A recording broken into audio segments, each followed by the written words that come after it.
Welcome to ILTV's Insider. I'm Steve Leibowitz. This has been a very tough and painful week of warfare in Gaza.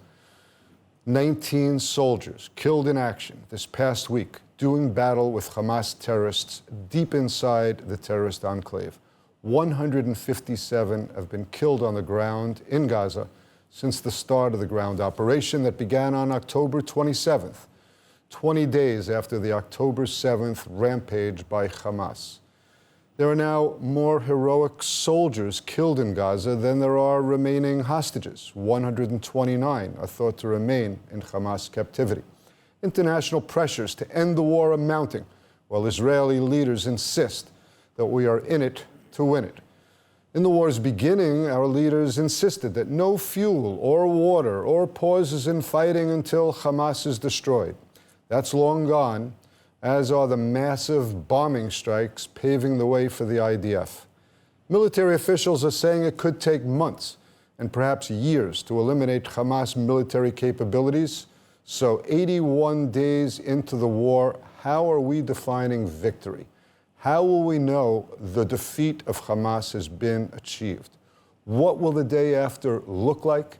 And how long are we expecting our troops to be fighting and dying in Gaza? Well, joining us today in studio are two men in a position to at least make well-informed estimates on these questions that really are too difficult to answer. Former Knesset member Alon Tal from the National Union Party, led by Minister Benny Gantz, and Ari Harrow, former Chief of Staff to Prime Minister Netanyahu. And Ari, I wanted to start with you. Is the IDF approaching something that we can define and we can stand on as victory over Hamas? I think that victory was spelled out very clearly by the government and by the war cabinet at the beginning of this operation. Victory has three pillars to it. One is returning the hostages.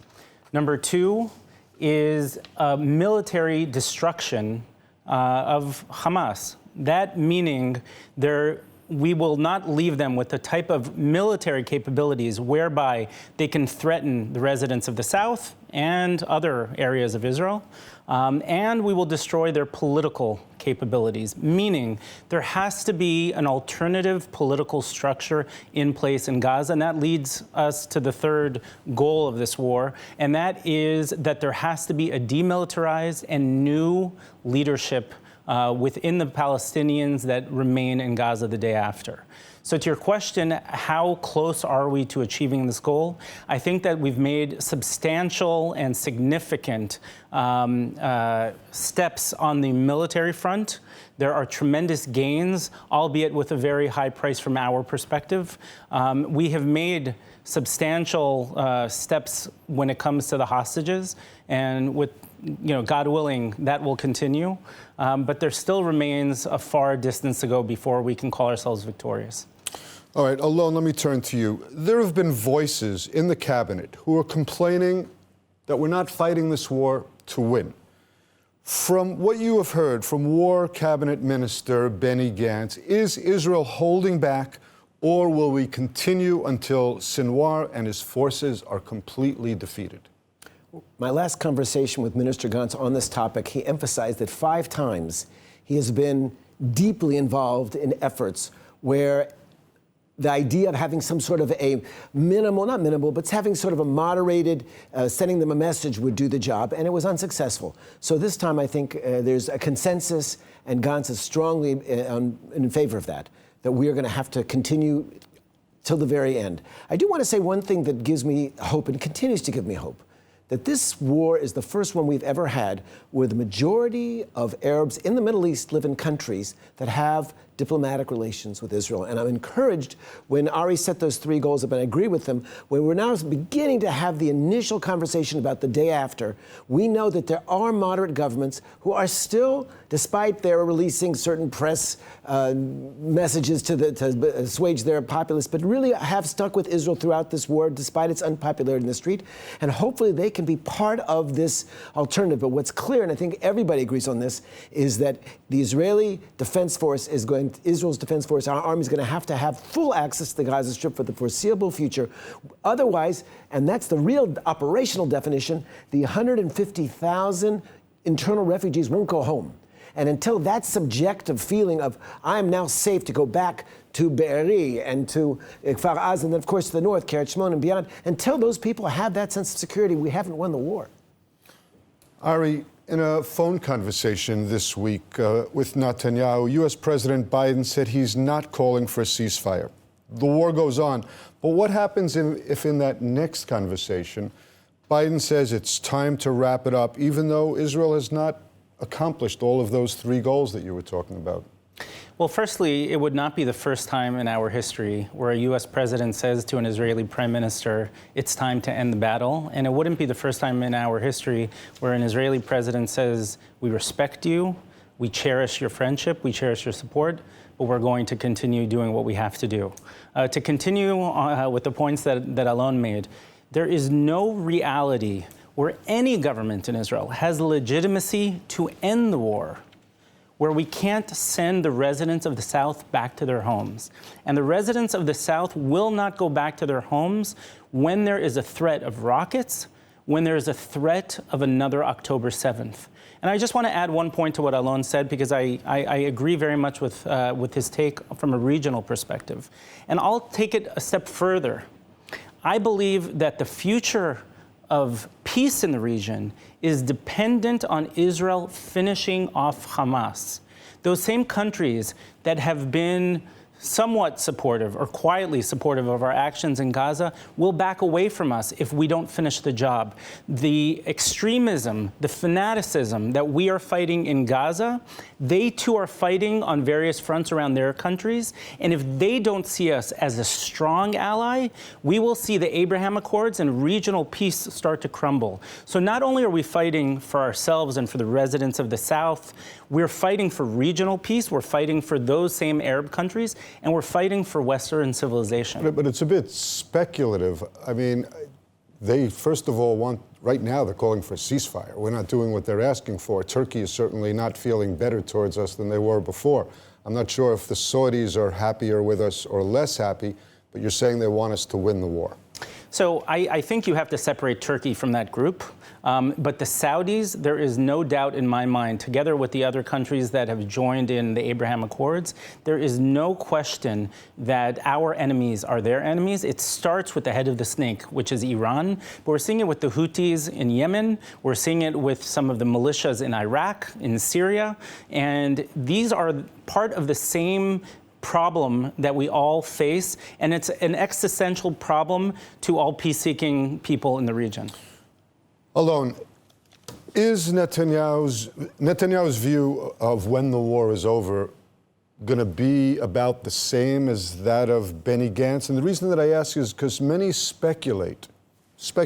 political speculation maybe, that Netanyahu may be trying to benefit from prolonging the war without declaring victory. Well, there's no question that Netanyahu's stature has been damaged deeply by the October 7th surprise and subsequent events, and that he realizes that, and it's reflected, of course, in the polls, which show about 50% loss of electoral support.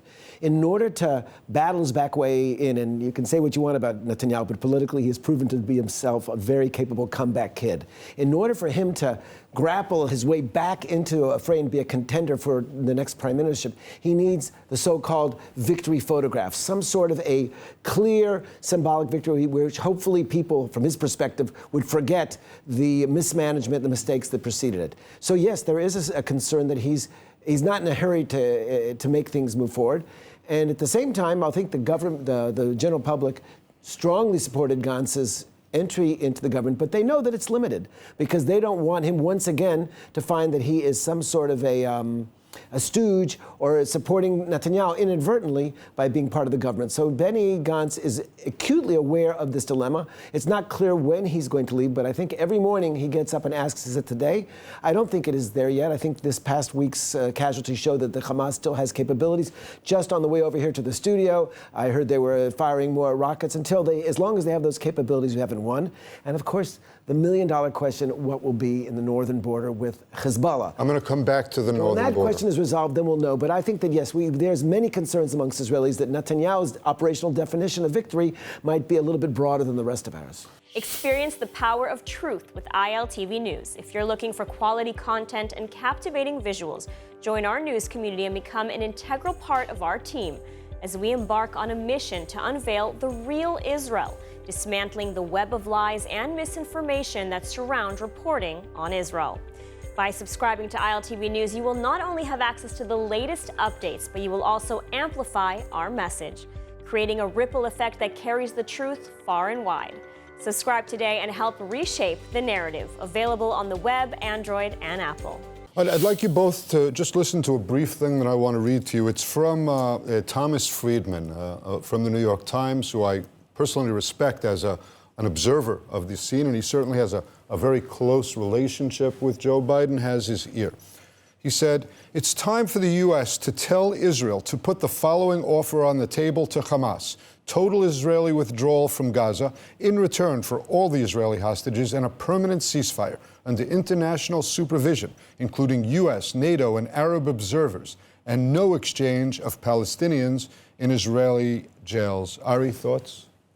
I think that if there is one lesson that I've heard repeated over and over and over by the residents of the kibbutzim that lived, up against the border in the south, is that we have to stop speaking English, we have to stop speaking Hebrew, we have to realize where we live in the Middle East. So with all due respect to Thomas Friedman, I think that any solution that doesn't permanently dismantle Hamas's capabilities is a non-starter from our perspective. I think that Western ideas to try and bring about quiet, we don't want quiet for a day, we don't want quiet for a week, we don't want quiet for a month. We want to know that the children walking home from their kindergartens in Be'eri and in Kfar Aza and in the other yeshuvim there will have more than 30 seconds or 10 seconds to make it to a normal bomb life. shelter. We want them to live like our kids do in Jerusalem and Modi'in. Exactly, or in New York and Washington. Yeah. That is the ultimate goal of what we're doing here. We're not looking for a Band-Aid solution. We tried that in 2014. We tried that numerous other times in Gaza. This is the time where we're going to fix the problem so that the residents of Israel, that the children of Israel, don't have to worry about going to a party on a Friday night and getting slaughtered. Alon, I want your response to the same thing, but I wanted to add in one little thing, and that is he talks specifically about the idea of these international supervision, supervisors, not even armed people. Is that going to work? Well, first of all, I want to say that President Assisi in Egypt didn't wait for Thomas Friedman. He actually put something on the table that was quite similar to what we heard here. And unfortunately, the Hamas leadership rejected it out of hand. Would we have rejected it? I mean, we didn't reject it. We kept our cards close, but it was clear that Israel would have been willing to roll with that kind of a deal, maybe with some. But basically, they rejected it out of hand because they said the first thing Israel has to do is leave the Gaza Strip. And I think that is the issue here. Of course, there's a place for moderate governments. I wouldn't even disqualify the PA, but only in the civilian context. In security, we have a model for that. It's called Area C in the West Bank, where the IDF takes responsibility and has free range. Well, actually, Area 2 would be, Area B would be the more precise example. But the point of the example is that for the foreseeable future, if we're not able to completely wipe out every single little bit of ammunition and pockets of Hamas survival, we're going to have to do that systematically. I mean, individual Hamas terrorists could exist like they do in Judea and Samaria and in Jerusalem, for that matter. They will exist. But I strongly believe we live in Israel. One of the great, consolations of this horrible period is the fact that the most recent polls, I heard one from yesterday, about 70% of Israeli Arabs, their identification with Israel is solid, has improved during the war. I believe that there are more moderate Arabs today than there are extremists. And we have to offer the people of Gaza and the Palestinians on the West Bank that option, because their leadership has not, for 100 years, well, the attitude in Judea and Samaria Arabs is different than that of Arab Israelis. That might be just trash talk. I mean, in the end of the day, I think when they see what happened to Gaza, they don't want that to happen to Nablus, and they don't want it to happen to Ramallah. All right, Ari, let me change subject a little bit and ask you this. When you look at the moves and recent comments by Prime Minister Netanyahu, you know very well, and Gantz for that matter, do you think that they are today solely motivated by achieving the best possible war outcome? Or do you see, not only for Bibi, but for Gantz, that there are political motivations creeping in here and there? I think that ultimately they both find themselves in a position where their political interests completely align with what's best for the country at this moment. Both of them can do that at the same time? Both of them can do that at the same time. They need a victory. They need it to be overwhelming. There can't be any question to our victory from a political perspective and definitely from a military and geopolitical perspective. Having said that, I think that part of this discussion is of yesteryear. I think that there's a reality, there's a political reality pre-October 7th, and there's a political reality post-October 7th. Post-October 7th, the people from the ground up want something different. Talking about our people. I mean our people. Yeah. I think that we no longer want to hear about this one or that one's political considerations and what they're going to do and how they're going to do it. You know, I had the privilege of meeting a couple weeks ago with Iris Chaim, whose son was abducted by the Hamas brutally and ultimately was accidentally killed. Yeah. And the passion and the love that she shows for the unbelievable, the bravery of that woman. She said, not for 1 second did I feel anger toward that soldier. She projects the type of love for this country and clarity of vision that the people of Israel so desperately seek. And Can you imagine if those 3 hostages had managed to reach the troops and they had brought them to safety, the tremendous feeling that would have been in this country? Well, I think that you saw the tremendous feeling just with the depression and the sadness that accompanied everybody. We're all disappointed. But for once, I have an opportunity to slightly take issue with my friend Ari here. Look, the truth of the matter is that Bibi Netanyahu has very different political calculus than Gantz. Because of his own making, he has very extreme right partners in his coalition. And he knows quite well that if he does what he believes is probably best for the country, he's not going to have a government. And it's going to go down, and that leaves him a little bit, adrift there with a criminal indictment, a court which decided just this week that the trial will continue in February. And so Bibi will do whatever it takes, I believe, to maintain his coalition, even if it's at the expense of this. And we know that both Ben Gvir and Smotrich are not with the program in terms of they would, from their perspective, would go back and settle Gush Katif in the Gaza coast. And so the problem is that Bibi has painted himself in a corner with extremist partners, and that, to my mind, is a national problem. I'll just say, Alon, that there's a war cabinet that, in essence, has 4 members to it.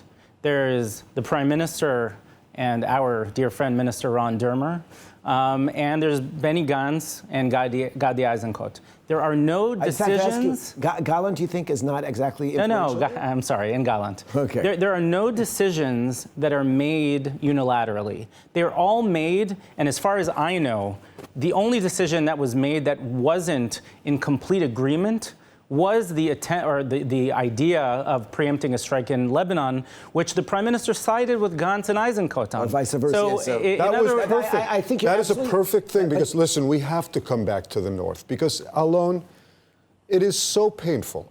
I spent a lot of time in reserve duty way back in Kibbutz Menara. I used to sneak in there to go to their swimming pool and use their canteen and so on. It's a beautiful place, and it's being destroyed. And there are 80,000 people who have been pushed out of their homes. When are we going to move Hezbollah, like it or not? Well, the present operation in Gaza has been divided into 3 stages, and we presumably are nearing the end of the second stage, the intensive attacking. And there's going to be a lot of mopping up. I mean, we're already What's going to be left of those kibbutzim? We're going to be moving into Rafiq, which is the southern tip, and then we'll kind of be on the ground. Then we have a lot of work to do. I would hope that would free us up to do that. I wanted to say, going back to this, Ari, about the politics, I agree with Ari that the War Cabinet's decision, but I think that their mandate is fairly narrow. When we talk about the real big strategic questions, what's going to be afterwards? The day after. Here we find that there are very different kinds of interests. As we know, this is a war cabinet. This is not a unity government that's going to last. And that might be exactly this third stage, which is going to have to be connected with some sort of, moving forward towards some kind of resolution. You have 2 million Gazans there who do not have basic services. Who's going to provide it? I don't think anybody wants Israel to step into that role. Certainly Just not. opening that All right, door up before- is going to be a political crisis for this government. We're starting to run down on time, but I wanted to ask you this, Ari, and both of you will have a chance for a final answer to this question. This is our last week in 2023. Quite a year it's been, starting with 9 months of judicial reform protest and now 3 months that included the largest massacre of Jews since the Holocaust and the ongoing war in Gaza. A year that Bibi might like to expand on in his next book, possibly. What can he possibly say about this period? What can I say, or what can he say? No, what can he say? I'm just, put yourself in his head. If you could. I think that there's no question that this last chapter of his book is not going to be a pretty one. I think that the judicial reform, whatever your stance is or was on it, led to a scenario where the country was divided, which is never a place that the people want to be in. And I mean, the leaders may have more of an interest in that, but it's definitely not something to be proud of. The October 7th massacre and the subsequent war in Gaza is a stain on the leadership of Israel. And when I say the leadership, yes, Prime Minister Netanyahu, but also includes, for decades, really. For decades, and you're talking about the military and the Shin Bet and the Mossad and the other members of government and Knesset. This is not something that should ever happen to a country like ours. And if I can just add, with the horrific year that we've had, and you're right, we're bringing it to a close, there's a silver lining that I see which leaves me tremendously optimistic, and that is the people of Israel. You're seeing the beauty. We mentioned Iris Chaim before, but there's dozens and dozens and dozens of parents, of soldiers, of volunteers, from all walks of life, and it's just amazing. I got to turn back to you. I know we're running out of time. My producer, Raz, is whispering in my ear, let's wrap it up, but I have to ask you this. You're an optimist. I've always known you to be an optimist. Tell me something good for 2024. I know that our society is built on great people. Where are we going? That is the great irony of October 7th, that Sinwar and the despicable Hamas terrorists thought they would break our will, and what they did was almost create national amnesia with regard to 9 months of division. All of a sudden, we realized how much we relied on each other. I want to say something about the national religious people in Israel who are a disproportionate number of the casualties. I feel such affinity with them, and yet during the judicial reform, I might have found myself a little bit at odds with them and a little bit hostile, and I feel that this kind of sense that we're in all this together, that's how we're ending the year. Let's hope we can take that lesson with us and realize it's all right to compromise. What matters is that the state of Israel works together for a better future for all. All right, well, gentlemen, that's all the time we have this evening. Thank you to our guests, Alon Tal and Ari Harrow. For more of the latest updates from Israel, make sure to subscribe to our newsletter at ILTV.tv. Our thank you for watching. Let's win the war and bring them home. And shalom from Israel.